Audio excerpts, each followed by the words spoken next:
મિત્ર, આજના આ વેદ પાઠશાળા કાર્યક્રમમાં આપનું સ્વાગત કરીએ છીએ. વેદ પાઠશાળા પ્રભુના વચનની ઉજાળે જીવનને પ્રકાશે મોજ પથને.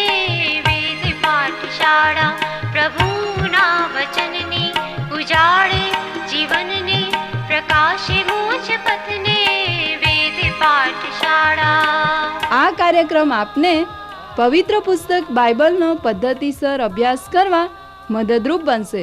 તો ચાલો આ અભ્યાસની શરૂઆત કરતા ઈશ્વરના સેવક પાસેથી પ્રભુનો સંદેશ સાંભળીએ. પ્રિય મિત્ર, આજના આપણા આ વેદ પાઠશાળા નામક કાર્યક્રમમાં આપનું સ્વાગત કરતા મને ખૂબ આનંદ થાય છે. ખાસ મિત્ર, આ કાર્યક્રમ તમને અભ્યાસ કરવામાં મદદરૂપ થશે. આપણા આ સર્વેક્ષણના કાર્યક્રમમાં જૂના કરારના 39 પુસ્તકોનો અભ્યાસ કરીને હવે આપણે નવા કરારમાં સંત પાઉલે લખેલા કોરિન્થીયોના પહેલા પત્રમાં આવ્યા છીએ. સંત પાઉલે લખેલા કોરિન્થીયોના પહેલા પત્રમાં હું તમારું ધ્યાન દોરવા માગું છું. મિત્ર, આપણે જોયું હતું કે આ પત્ર ઈશ્વર વિદ્યાવાળા રોમનોના પત્રની શ્રેષ્ઠ કૃતિની સરખામણીની જેમ પાળકીય શ્રેષ્ઠ કૃતિ છે. આપણે જોયું છે કે સંત પાઉલે કોરિન્થના મંડળીને લખેલા પત્રના 16 અધ્યાય 2 વિભાગમાં વહેંચાયેલા છે. આ 16 અધ્યાયમાંના 11 અધ્યાયને સુધારાત્મક વિભાગમાં વહેંચાયેલા છે. ત્યારબાદ 12મા અધ્યાયથી 16મા અધ્યાય સુધીનો પત્ર રચનાત્મક વિભાગમાં વહેંચાયા છે. હવે જ્યારે મિત્ર તમે પત્રના સુધારાત્મક વિભાગને જુઓ છો ત્યારે પાળક પાઉલ જુદા જુદા પ્રશ્નોના વિષયનો સામનો કરી રહ્યો છે. સંત પાઉલ દરેક સમસ્યાને વારાફરતી વિશિષ્ટ ઉકેલ આપે છે. આ ઉકેલ પહેલા અધ્યાયથી 11મા અધ્યાય સુધી જોવા મળે છે. જ્યારે આપણે 12મા અધ્યાયમાં આવીએ છીએ ત્યારે તે પત્રના રચનાત્મક વિભાગની રજૂઆત કરે છે. સંત પાઉલ કોરિન્થીયોને અને આપણને પણ લાગુકરણ દ્વારા સામાન્ય ઉકેલો અથવા આત્મિક સત્યો જણાવવાનું શરૂ કરે છે, જે કોરિન્થીયોની મંડળી અને આજની આપણી મંડળીના પ્રશ્નો હલ કરી શકે છે. સંત પાઉલ આ બધા પ્રશ્નો જણાવે છે.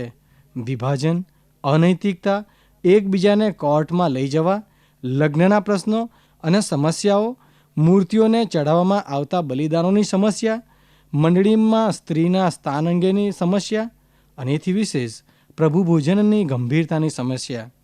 મિત્ર, સંત પાઉલ જેમ જેમ પ્રશ્નોનો સામનો કરે છે તેમ તેમ તે દરેક સમસ્યાના સ્પષ્ટ ઉકેલ આપે છે. જ્યારે સંત પાઉલ 12મા અધ્યાયમાં આવે છે ત્યારે કોરિન્થીયોને તથા આપણને આત્મિક બાબતો જણાવે છે જે આપણી મંડળીઓની સમસ્યાઓને હલ કરી શકે છે. પાઉલ જે સૌપ્રથમ આત્મિક બાબત જણાવે છે તે તો આત્માના કાર્ય વિશે જણાવે છે. કોરિન્થીયોના લોકો પવિત્ર આત્માની હકીકતથી અજાણ નહોતા, પરંતુ તેઓ પવિત્ર આત્માના કાર્ય સંબંધી અજાણ હતા. પાઉલ માને છે કે જો કોરિન્થીયોના લોકોને સ્થાનિક સભામાં પવિત્ર આત્મા કેવી રીતે કામ કરવા ઈચ્છે છે તે ખબર પડશે તો તેમાંના બધા પ્રશ્નોનો ઉકેલ આવી જશે. તેથી સંત પાઉલ તેઓને પવિત્ર આત્માના કાર્ય વિશે જણાવે છે. ત્યારબાદ સંત પાઉલ બીજી આત્મિક બાબત વર્ણવે છે. પવિત્ર આત્માના ફળ, પ્રેમનું ફળની બાબત દર્શાવે છે.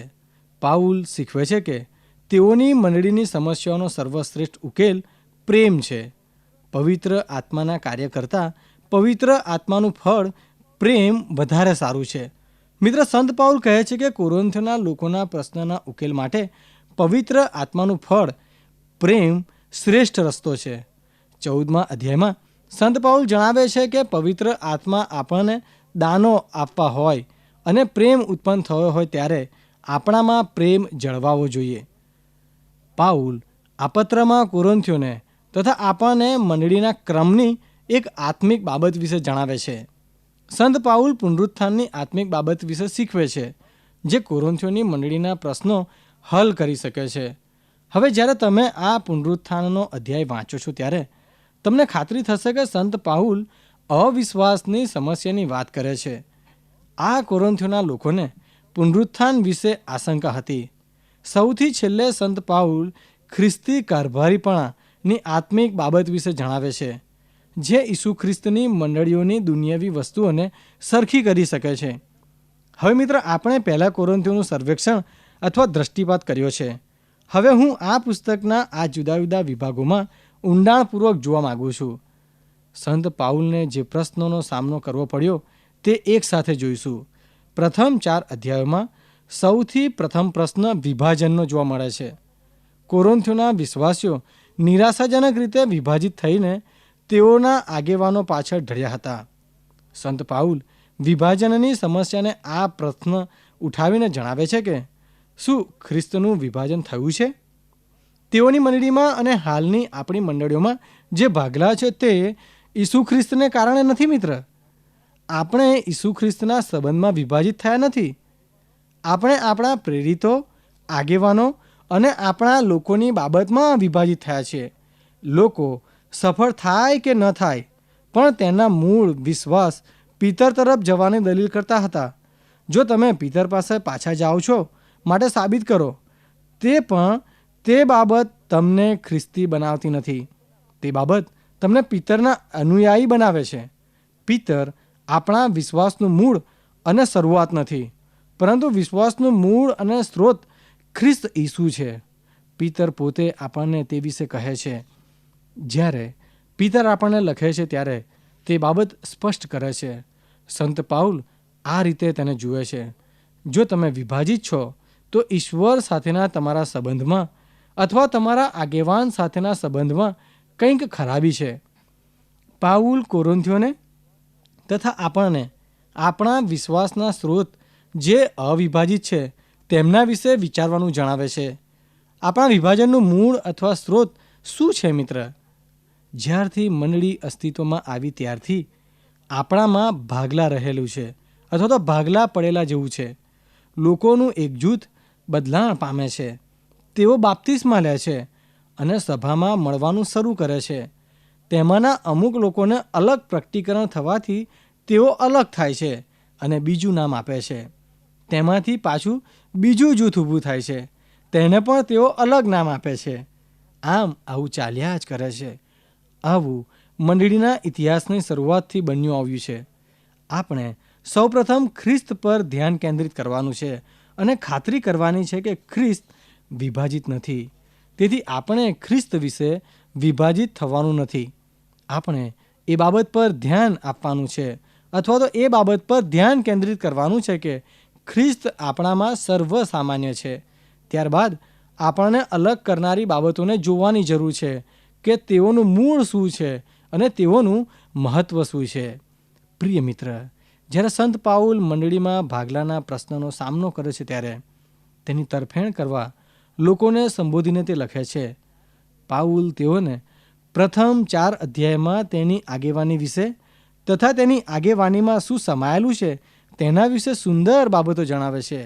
1 થી 4 અધ્યાયોની સુંદર કલમોમાં સંત પાઉલ તેની કોરિન્થમાંની સેવા વિશે વર્ણન કરે છે. પાઉલ તેની સેવાના આધ્યાત્મિક સ્ત્રોત વિશે વર્ણન કરે છે. જ્યારે પાઉલ આ વિભાગના અંતે કહે છે તેમાં તે આપણને પણ સામેલ કરે છે કે માણસોને અનુસરશો નહીં. પાઉલ, અપોલોસ, પિતર કે કોઈને પણ અનુસરશો નહીં, કેવળ ખ્રિસ્તને અનુસરો. સંત પાઉલ તેઓને સુવાર્તાના સ્ત્રોત, તેઓના બદલાના સ્ત્રોત, તેઓના આગેવાનને મળેલા દાનના સ્ત્રોત દર્શાવવા પ્રયત્ન કરે છે. લોકો માણસોને અનુસરવાનું ઈચ્છે છે, પરંતુ સંત પાઉલ કહે છે દાન મેળવેલા તમારા આગેવાનોને અનુસરશો નહીં, પરંતુ દાન આપનાર ખ્રિસ્તને અનુસરો. પ્રિય મિત્ર, જ્યારે સંત પાઉલ 4થા અધ્યાયમાં આ મુદ્દો જણાવે છે ત્યારે તે ન્યાય વિશે રસપ્રદ શિક્ષણ રજૂ કરે છે. કોરિન્થીયોના લોકો પાઉલનો ન્યાય કરતા હતા. જ્યારે આપણે કોઈનો ન્યાય કરવાનું વિચારીએ ત્યારે આપણે માટે મોટે ભાગે નકારાત્મક અથવા ટીકાત્મક મૂલ્યાંકન આપવાનું વિચારીએ છીએ. તે પણ ન્યાય છે. અને જ્યારે આપણે કોઈના વિશે કહીએ છીએ કે હું માનું છું કે કોઈ પણ વિશ્વાસી કરતાં તમે મહાન છો, તમારા જેવો વિશ્વાસી મેં બીજો કોઈ જોયો નથી, શું તમે જાણો છો કે તે ન્યાય છે? તેઓ પાઉલને આવી બાબતો કહીને તેનો ન્યાય કરતા હતા કે તું મહાન છે, તેથી અમે તારી પાછળ ચાલીશું. પાઉલ તે બાબતને ન્યાય કરવો એવું કહે છે. પાઉલે કહ્યું તેનો અર્થ એ છે કે તમે મારું મૂલ્યાંકન કરો છો, તમે મારો ન્યાય કરો છો અને મારા વિશે સારું બોલો છો. મારી પોતાની જાતનો ન્યાય કરવા હું લાયક નથી. મારી પોતાની જાતનો ન્યાય કરવા માટે ખરેખર હું કંઈ જાણતો નથી. તમે મને અઠવાડિયાના ફક્ત અમુક કલાક જુઓ છો. જ્યારે તમે મને બહારથી જુઓ છો અને અઠવાડિયાના અમુક કલાક જુઓ છો ત્યારે શું તમે વિચારો છો કે તમે મારો ન્યાય કરવા માટે લાયક છો? હું મારી જાતનો ન્યાય કરી શકતો નથી, કારણ કે હું મારા હૃદયના ઈરાદાઓ જાણતો નથી. જ્યારે ખ્રિસ્ત આવશે ત્યારે તે હૃદયના છુપા ઈરાદાઓને પ્રકાશમાં લાવશે. તે કાર્યો પાછળ રહેલા ઈરાદાને બહાર લાવશે. ત્યારબાદ જો વખાણ થશે તો આપણે વખાણ પામીશું, પરંતુ ત્યાં સુધી કશાનો ન્યાય કરશો નહીં. મારો પણ ન્યાય ન કરો. આ કલમને સંદર્ભની બહાર લઈને કહેવું સરળ છે. સંપૂર્ણપણે સ્પષ્ટપણે કોઈ પણ વિશ્વાસી વ્યક્તિએ બીજાનો ન્યાય ન કરવો જોઈએ. આપણે કોઈનો ન્યાય ન કરવો જોઈએ. જો કે પવિત્ર શાસ્ત્રમાં બધું શિક્ષણ આ વિષય ઉપર જ નથી. અહીં સંત પાઉલ હૃદયના ઈરાદાનો ન્યાય કરવા અંગે કહે છે. પાઉલ કહે છે, હું મારા પોતાના ઈરાદા જાણતો નથી. તમે કેવી રીતે જાણી શકો? તેથી મારા ઈરાદાઓનો ન્યાય ન કરો. બીજાના ઈરાદાઓનો ન્યાય ન કરો. તેઓ તેમના ઈરાદા શા છે તે જાણતા નથી. 5મા અધ્યાયમાં સંત પાઉલ આ જ લોકોને ઠપકો આપે છે, કારણ કે તેઓ ન્યાય કરતા નહોતા. 5મા અધ્યાયમાં પાઉલ મંડળીની અનૈતિકતાના પ્રશ્નનો સામનો કરે છે. એક માણસ તેના પિતાની પત્ની તેની સાવકી માતા સાથે અનૈતિક સંબંધોમાં રાચે છે. સંભવિત રીતે તે કોરિન્થની મંડળીનો આગેવાન પણ હોય. બધા તે વિશે જાણતા હતા તથા જણાવતા હતા, પરંતુ તેના વિશે કોઈ કંઈ કરતું નહોતું. પાઉલ આ લોકોને ધમકાવે છે, કારણ કે તેઓ તે માણસનો ન્યાય કરતા નથી. 5મા અધ્યાયમાં પાઉલ તેઓને કહે છે કે જેઓ સંગતની બહાર છે તેમનો ન્યાય કરવાની જવાબદારી તમારી નથી. મેં તમને અગાઉ લખ્યું હતું કે દારૂડિયા, ગુંડા અને વ્યભિચારીઓ સાથે સંગત ન રાખો. પાઉલ કહે છે કે મારો લખવાનો અર્થ એ નહોતો કે તમારે પાપીઓથી તદ્દન અલગ થવું, કારણ કે તમે તેઓને કેવી રીતે સુવાર્તા આપી શકશો. પણ મારો લખવાનો અર્થ આ હતો, પોતાને વિશ્વાસી ભાઈ કેવડાવવા છતાં જે વ્યભિચારી, લોભી, મૂર્તિપૂજક, નિંદાખોર કે દારૂડિયો છે તેની સાથે તમારે સંબંધ રાખવો નહીં, કારણ કે દુનિયા મંડળીની વિરુદ્ધ દોષ મૂકશે કે આપણે જૂઠ્ઠા અથવા દંભીઓ છીએ. જો કોઈ ભાઈ મંડળીમાં આગેવાન હોય અને તે પાપમાં જીવતો હોય તો હકીકતમાં તે દંભી વ્યક્તિ છે, કારણ કે તેણે ખોટું મોહરું પહેરેલું છે. શા કારણે તેમણે આ પાપનો સામનો કર્યો હતો? મંડળીના શિસ્તના સંદર્ભમાં તે સતત ચાલતું પાપ હતું. આ માણસ દર રાત્રે તેની સાવકી માતા સાથે સૂતો હતો. આ દરરોજનું પાપ હતું. આ પાપ હાલમાં પણ ચાલુ હતું અને ભવિષ્યમાં પણ ચાલુ રહેનાર પાપ હતું. તે ચાલુ રહેનાર પાપ હોવાને કારણે જે ખ્રિસ્તનું શરીર છે તે મંડળી સહન કરી ન શકે. જ્યારે કોઈ વ્યક્તિ ખ્રિસ્તના શરીરના ભાગ તરીકે પોતાને ઓળખાવતી હોય અને તેના જીવનમાં તે સતત પાપ કરી રહ્યો હોય તો તેને પાપ કરવાનું ચાલુ રાખવાની મંજૂરી હોઈ શકે નહીં. તેનો બહિષ્કાર કરવાની સલાહ સંત પાઉલ 5મા અધ્યાયમાં આપે છે, કારણ કે આ માણસ પસ્તાવો કરવા ઈચ્છતો નથી. તેની પ્રતિક્રિયા દર્શાવતો નથી. તે પાપ બંધ કરવાનું ઈચ્છતો નથી. તે પાછા ફરીને તે પાપનો ત્યાગ કરવા માગતો નથી. જ્યારે ખ્રિસ્તના શરીરનો કોઈ ભાઈ કે બહેન પાપ ચાલુ રાખે અને તે વિશે કોઈ કંઈ પણ કરવાની ઈચ્છા ન રાખે, ત્યારે પવિત્ર શાસ્ત્ર આવા સમયે જણાવે છે કે તેઓનો ન્યાય કરીને તેમને શિસ્તમાં લાવવા જોઈએ. ખ્રિસ્તના શરીરમાં આવું એક પણ પાપ નથી જે માફીને પાત્ર ન હોય. પસ્તાવો કર્યો હોય અને ઈશ્વર તેને માફ ન કરે અને ભૂલી ન જાય એવું કદાપી ન બને. જો આ રીતે પસ્તાવો કર્યો હોય તો એવું કોઈ પાપ નથી જે માફ ન થાય. ગમે તેમ પણ પાપનો સામનો કરવો જ જોઈએ. બાઇબલમાં ઘણી બધી જગ્યાએ મંડળીના શિસ્તના આ વિષયનો ઉલ્લેખ કરેલો છે. પવિત્ર શાસ્ત્રમાં ઘણા બધા ભાગોમાં 1 કોરિન્થી 5મા અધ્યાયની જેમ શિસ્ત વિશે જણાવેલું છે, જેમાં પાપમાંથી બહાર આવતા ભાઈ કે બહેન ઉપર પ્રેમ દર્શાવવામાં જણાવે છે. આ બધા ફકરાઓનો ધ્યેય આ છે, પાપમાંથી બહાર આવતા ભાઈ કે બહેનને મંડળીએ જે કહેવાનું છે તે આ છે: આ બાબત ન કરવા બદલ અમે તને ખૂબ ચાહીએ છીએ. આ જણાવવા પાછળનો પાઉલનો ઉદ્દેશ તો તે ભાઈ કે બહેનને પ્રસ્થાપિત કરવાનો છે. માથી 18, ગલાતીઓના પત્રના 6 અધ્યાય અને બીજી જગ્યાએ આ શીખવે છે કે તમારે તમારા ભાઈને પુનઃસ્થાપિત કરવાનો ઉદ્દેશ હંમેશા રાખવો જોઈએ. આપણામાંના બધા આપણી દ્રષ્ટિ ગુમાવી શકીએ છીએ.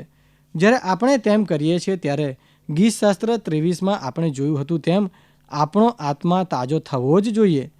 કેવી રીતે ઈશ્વર આપણા આત્માને તાજો કરે છે?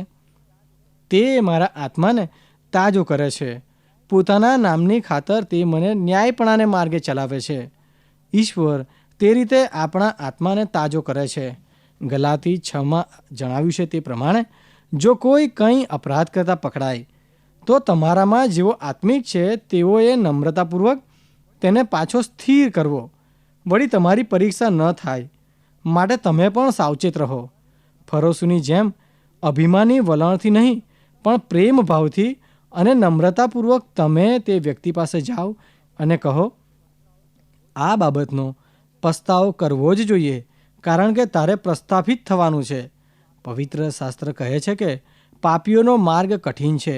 તેથી આ બાબતને જોઈ શકો છો કે જો કોઈ વિશ્વાસી વ્યક્તિ પાપમાં જીવે તો તમે જાણો છો કે તે દયાજનક હોવું જ જોઈએ. ગીતશાસ્ત્ર 32માં જ્યારે દાઉદ પાપમાં જીવતો હતો અને તેના પાપની કબૂલાત કરી નહોતી, ત્યારે દાઉદને જે દર્દ થયું હતું તેનું વર્ણન કરેલું છે. દાઉદ રાજા તેના અપરાધીપણાને કારણે શારીરિક રીતે બીમાર હતો.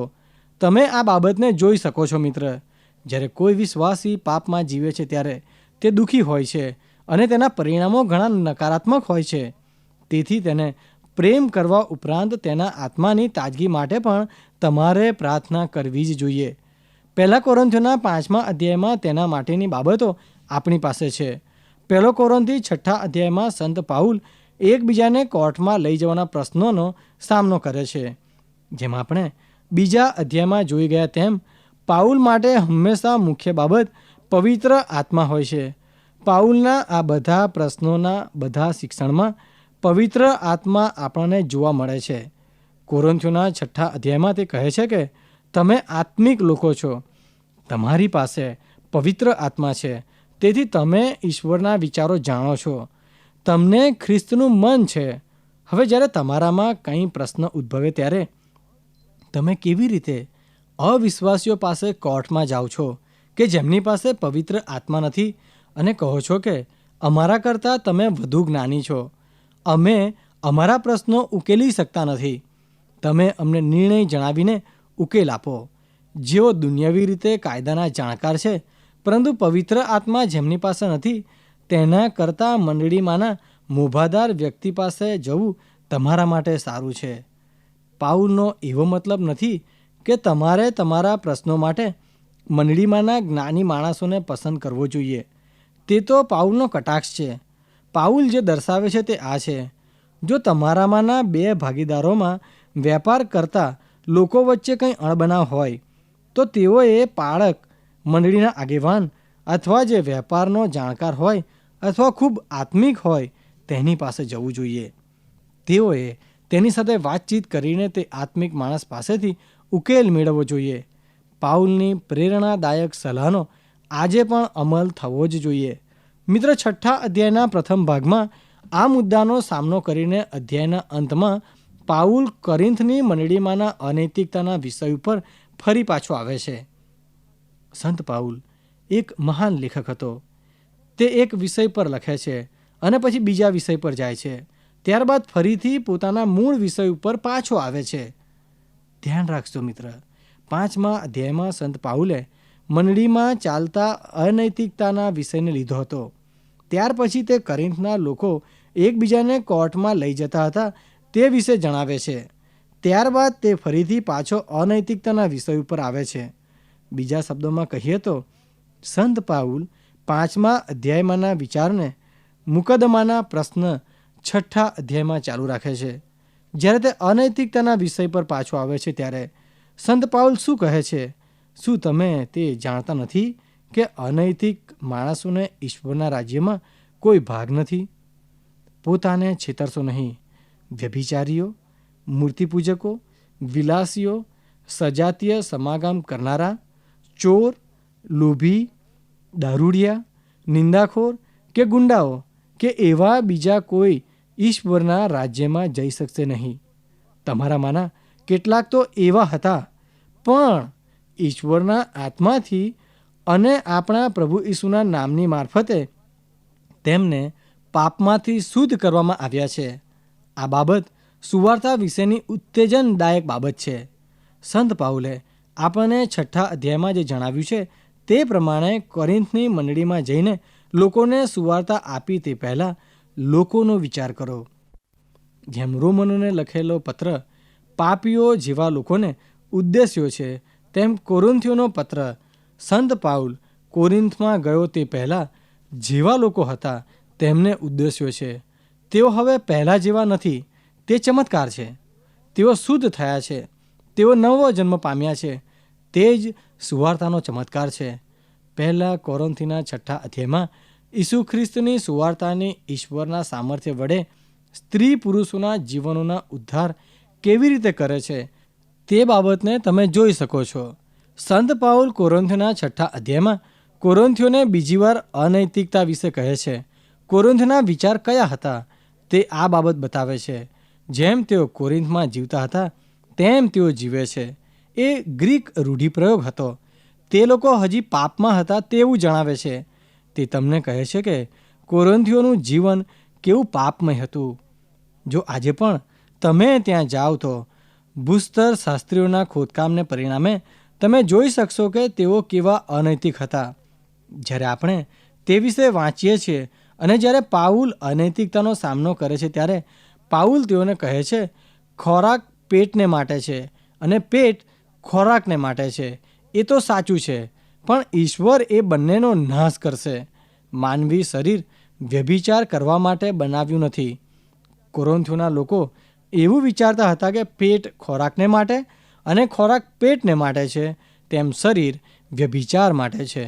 સંત પાઉલ કોરિન્થીઓને તથા આપણને મહાન સત્ય આપે છે જ્યારે તે અહીં કહે છે તમારું શરીર વ્યભિચાર માટે નહીં પણ ઈશ્વર માટે બનાવ્યું છે. તમારું શરીર જીવતા ઈશ્વરનું મંદિર છે. અહીં વ્યભિચારના પાપ વિશે ભયંકર બાબત જણાવી છે. શું હું ઈશ્વરના મંદિરને વેશ્યા સાથે જોડી શકું? ના, કદી નહીં. સંત પાઉલ અનૈતિકતાની સમસ્યાનો સામનો કરીને તેની રજૂઆત કરે છે. 6 અધ્યાયનો અંત લાવે છે. જ્યારે સંત પાઉલ 7મો અધ્યાય લખે છે ત્યારે તે આ પત્રના નવા વિભાગની શરૂઆત કરે છે. વિદ્વાનો માને છે કે પ્રથમ 6 અધ્યાયમાં જે પ્રશ્નોની ચર્ચા કરવામાં આવી હતી તે પ્રશ્નો વિશે કલોયના ઘરની મંડળીએ કારણે પાઉલને આ બાબતની જાણ થઈ હતી. તેઓએ પાઉલને આ બધા પ્રશ્નોની જાણ કરી હતી. હવે દેખીતી રીતે કોરિન્થના લોકો પાઉલને પત્ર લખતા હતા, જેના દ્વારા પણ પાઉલને આ પ્રશ્નનો ખ્યાલ આવ્યો હશે. 7મા અધ્યાયની શરૂઆતની પ્રથમ કલમમાં પાઉલ લખે છે કે હવે જે બાબતો વિશે તમે પૂછાવ્યું હતું તે વિશે લખું છું. અહીં પાઉલ આ પત્રના બીજા વિભાગની શરૂઆત કરે છે. મંડળીના લોકોએ પાઉલને તેઓના પ્રશ્નો લખી જણાવ્યા હતા. તેમના પ્રશ્નો લગ્ન વિષયક, મૂર્તિઓને ચડાવવામાં આવેલ નૈવેદ્ય વિશે, રોમમાંના શિષ્યો જે ખોરાક લેતા હતા તે વિશે, પ્રભુ ભોજનમાં ભાગ લેવા વિશે, મંડળીમાં સ્ત્રીઓના સ્થાન વિશે હતા. કોરિન્થીઓના વિશ્વાસીઓના આત્મિક દાનો સંબંધી પ્રશ્નો હતા. આજે જેને આપણે કેરેસ્મેટિક મંડળી કહીએ છીએ તેવી આ મંડળી હતી. આ મંડળીમાં આત્મિક દાનો ઘણા પ્રખ્યાત અને સ્પષ્ટ હતા. કોરિન્થના લોકો જેમની પાસે આત્મિક દાન મળેલ ન હોય તેના કરતાં પોતાને ચઢિયાતા માનતા હતા. તે દેખીતું છે કે તેથી જ સંત પાઉલ તે પ્રશ્નનો સામનો કરે છે. પાઉલને માનવું જ પડ્યું કે કોરિન્થીઓને આગાપે પ્રેમ જે લોકો પવિત્ર આત્માથી ભરપૂર છે તેની ખરી ખાતરી છે તે જાણવાની જરૂર છે. મંડળીના ક્રમ સંદર્ભમાં પણ ત્યાં સમસ્યા હતી. પ્રિય મિત્ર, આ વિશે વિચાર કરશો અને હું તમને એક કાર્ય સોંપવા માગું છું. ફરી મળે ત્યાં સુધી તમે કોરિન્થીઓના પત્રનો 7મો અધ્યાય વાંચીને આવશો. ત્યાં સુધી મને રજા આપશો. પ્રિય શ્રોતા મિત્રો, અમને ખાતરી છે કે આજનો આ કાર્યક્રમ આપને રસપ્રદ લાગ્યો હશે. જો આ કાર્યક્રમ આપ નિયમિત રીતે સાંભળશો તો તમારા અંગત જીવનને માટે તે ખૂબ જ લાભદાયી બનશે. જો આપને આ અંગે કોઈ પ્રશ્ન કે મૂંઝવણ હોય અથવા આપ આ કાર્યક્રમને લગતું સાહિત્ય પ્રાપ્ત કરવા માંગતા હોય તો આજે જ તમારા પૂરેપૂરા નામ સરનામા સાથે અમને પત્ર લખશો. અમારું સરનામું છે કાર્યક્રમ Ved Pathshala, Vishwavani, post box number 2036, Fatehganj, Vadodara 390002. ધન્યવાદ.